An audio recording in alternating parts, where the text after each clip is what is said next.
po yung alaga namin dito pusa na dalawa. Naglalaro ng taklob ng sardinas. Ayan, si Bulaw. Ayun! Sumalida pa.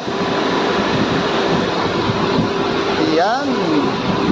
Ginaan sa paglalaro ang gutom.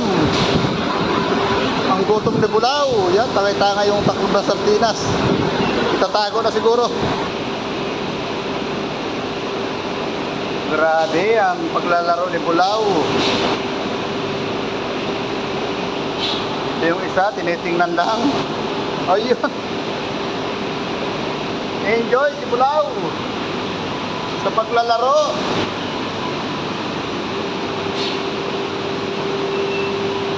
Ayun. Nag-jump shot.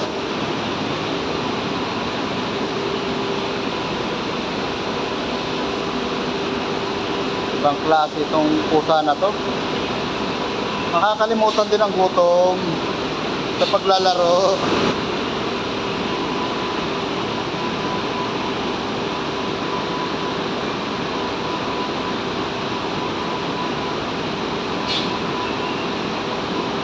Hindi pa po nakakain yan mula nung tanghali, itong dalawa. Kaya yan, ang lilibang. Nag-aantay ng rasyon.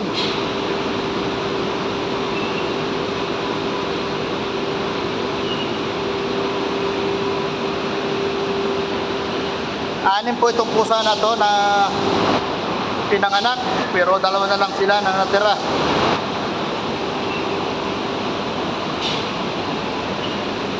Nahanap ni Bulaw kung nasaan. Ayun, nakita niya.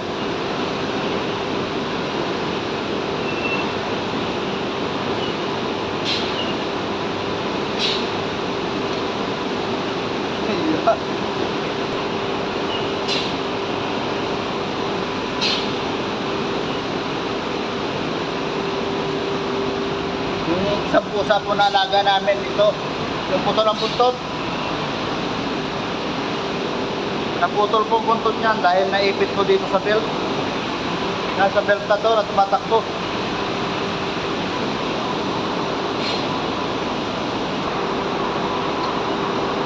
Ayan, si Putol naman ang naglalaro.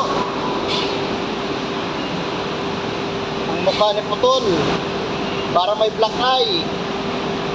Ayan, parang nakipag-away kay Manny Pacquiao. May ink ang mukha.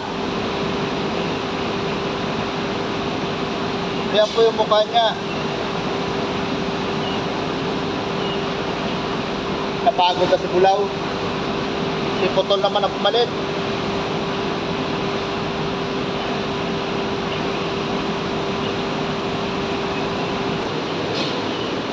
Ito po tumatakbo rito sa isang machine walang printing. Plain lang siya.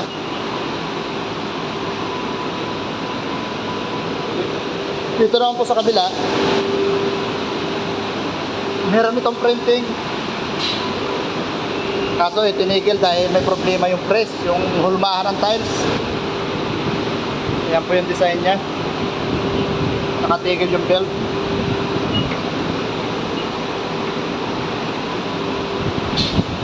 Paano po kabayan? Hanggang dito na lang po.